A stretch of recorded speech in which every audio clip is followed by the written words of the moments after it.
Apa kata Nabi Shallallahu Alaihi Wasallam yang membuat kita celaka dan sekaligus yang menyelamatkan? Kata beliau Shallallahu Alaihi Wasallam adalah wa nadharuhu ila man fawqahu fid dunya,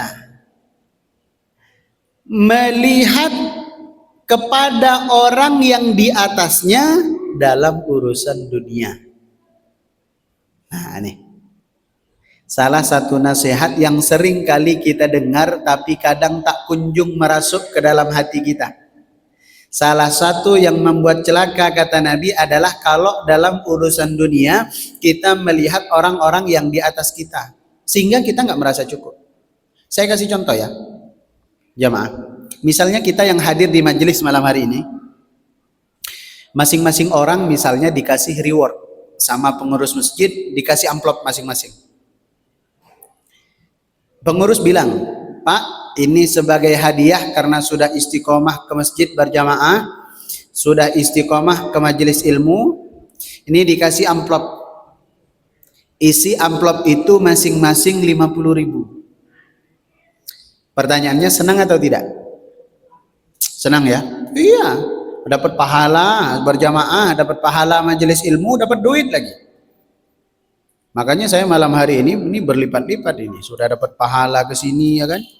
Meskipun agak kena hujan tadi, dapat kopi. Itu pahala dunia akhirat. Satu jamaah dikasih amplop isinya 50.000. Tapi kan kadang-kadang kita kepo ya. Nggak sabar kita mau buka amplop itu di rumah, nggak sabar. Akhirnya kita buka, diintip. Oh iya, 50.000. Alhamdulillah. Senang luar biasa. Tapi kita kepo sama sebelah. Buka, punya kamu isi berapa? Ketika dibuka, ternyata orang di sebelah dapat 50.000 2 biji. Berarti kan isinya 100.000 kan? Tadinya kita senang atau tidak? Tadinya senang. Gara-gara teman kita dapat 100.000, berkurang tidak kesenangan kita? Kok saya kebagian yang 50.000? Kenapa Allah bisa dia yang dapat kebagian 100.000? Kayaknya ini pengurus ada yang salah masukkan ini. Kayak mungkin masukkan 50.000 tapi 2 lembar di situ. Kenapa nggak kena saya aja yang 100.000 itu? Jadi berkurang kebahagiaan kita hanya karena fokus melihat orang yang berada di atas kita dalam urusan dunia. Sama, itu hanya contoh sederhana jemaah sekalian. Dalam kehidupan sehari-hari lebih berat lagi ujiannya dari Allah. Ketika kemudian rumah kita kecil, rumah tetangga besar, hati kita pun ikut kecil. Ya Allah, padahal saya lah yang rajin sholat duha, kenapa tetangga yang renov rumah? Ya Allah, padahal saya lah yang rajin baca waqiah, kenapa tetangga yang beli motor baru sementara motor saya masih butut-butut aja? Ya Allah, kecil hati kita. Padahal nggak ada hubungannya sholat duha dan rezeki itu, nggak ada hubungannya. Seandainya sholat duha itu menjamin seseorang bisa kaya, seharusnya yang paling kaya itu adalah Nabi Shallallahu Alaihi Wasallam. Tapi buktinya Nabi nggak kaya kan? Iya kan? Kalaupun kaya sebentar, Nabi itu sempat kaya, paling kaya, tapi sebentar. Setelah hijrah ke Madinah kan rekeningnya dibekukan di Mekah. Jadi Nabi itu dibekukan rekeningnya, asetnya oleh pemerintah Mekah pada waktu itu karena memilih hijrah ke Madinah. Kata orang-orang Mekah, ya kamu cari duitnya di sini, kamu pedagangnya di sini. Sekarang begitu ada sukses mau pindah ke Madinah, nggak boleh, kami sita semua hartanya. Saya pikir itu hanya cerita di masa lalu. Rupanya sampai hari ini beku juga rekening itu. Dalam hati saya, bekukan aja lah rekening saya, tidak ada duitnya. Sampai viral itu Ustadz Dasat Latif. Ustadz Dasat Latif mau ngambil duitnya untuk bangun pesantrennya, dibekukan itu. Seorang Dasat Latif loh, beliau kurang viral apa coba? Diundang di Pemko Batam, itu hampir 6 bulan sekali itu. Acara Muharram Ustadz Dasat Latif di Engku Putri. Acara nanti Maulid Nabi Ustadz Dasat Latif lagi. Udah dekat sama perintah, beku juga rekeningnya. Dalam hati saya, apa kabar awak ini? Jangan-jangan bukan hanya beku, diblokir juga jangan-jangan. Allah. Nah Rasulullah itu kan paling sempurna kan sholat duhanya. Seandainya sholat duha itu menjamin kaya, mestinya Nabi yang paling kaya, tapi nyatanya kan tidak. Nabi itu begitu hijrah ke Madinah sampai perutnya diganjal pakai batu supaya tidak terlalu lapar.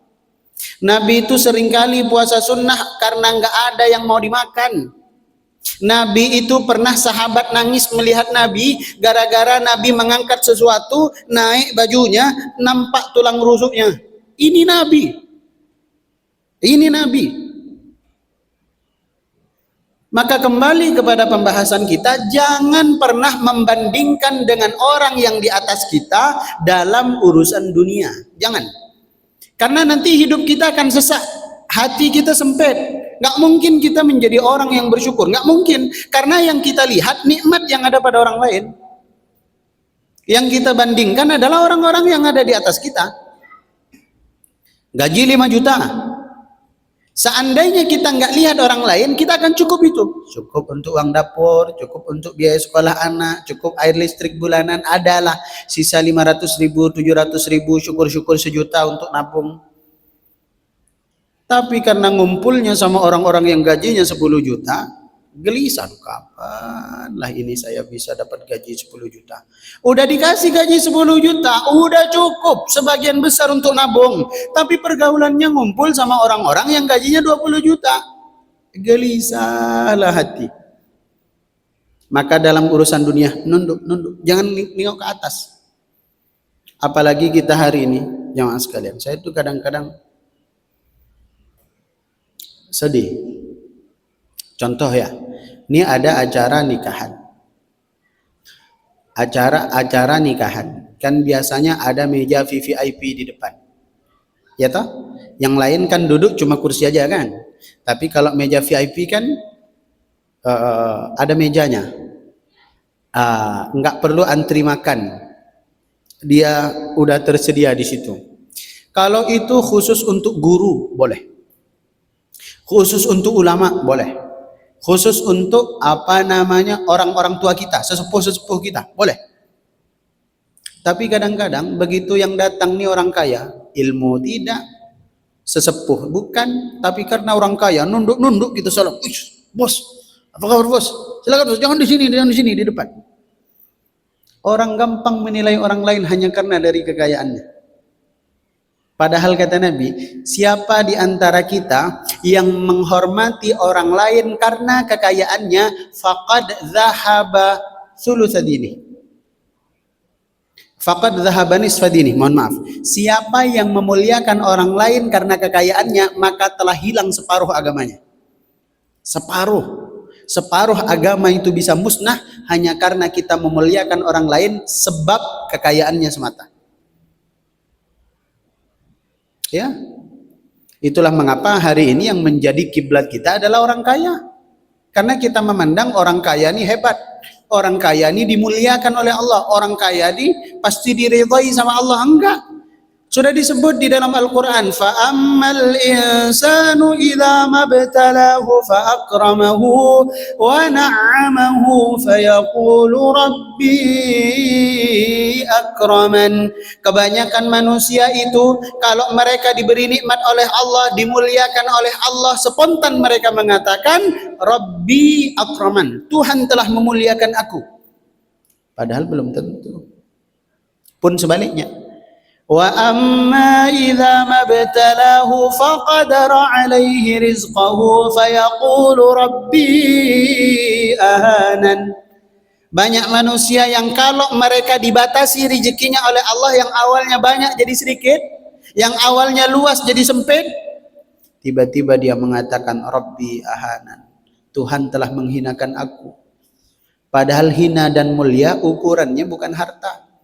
Kalau ukuran harta adalah ukuran kemuliaan, tidak ada yang lebih mulia dari Fir'aun. Kalau ukuran kemuliaan adalah harta, enggak ada yang lebih mulia dari Qarun. Sampai harta yang kita gali hari ini pun disebut harta. Ya, disebut harta karun. Karena dulu karun kan dibinasakan oleh Allah kan dengan cara ditenggelamkan kan hartanya kan. Ditimbun hartanya sejasad-jasadnya.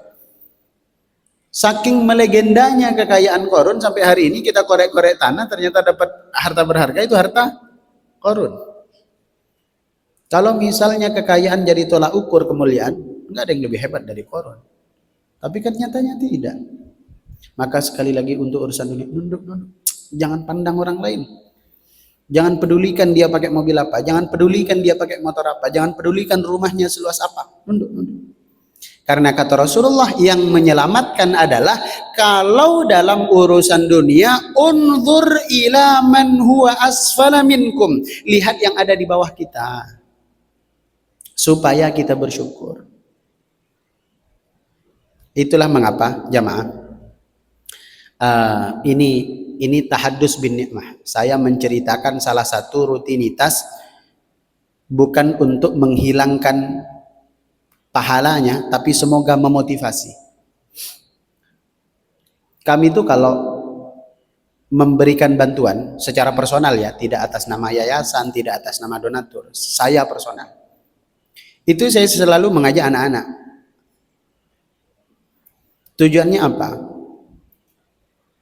Biar mereka itu sadar betapa beruntungnya hidup mereka saat ini.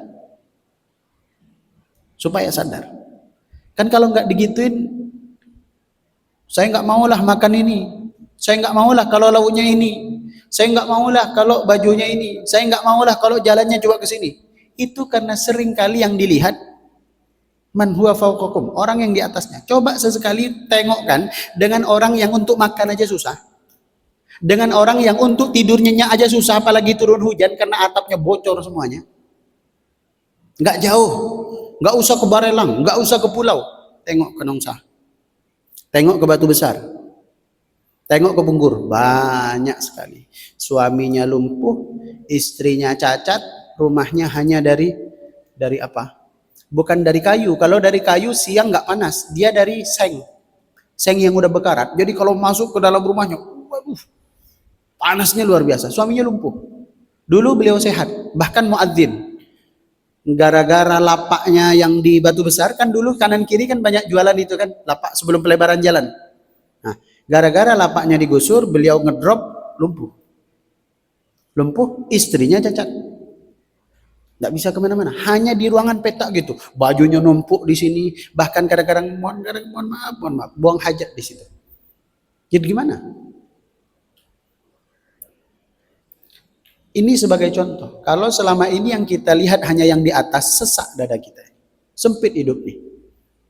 Tapi cobalah sekali-sekali ajak kita, ajak keluarga kita, ajak anak-anak kita, ajak teman-teman kita melihat keadaan orang-orang yang ada di bawah kita, supaya kita sadar, ya Allah, ternyata hidup kita ini enak, ternyata hidup kita ini megah, ternyata hidup kita ini luar biasa. Selama ini hidup yang kita sesali, hidup yang tidak kita inginkan ini ternyata menjadi mimpi untuk orang lain.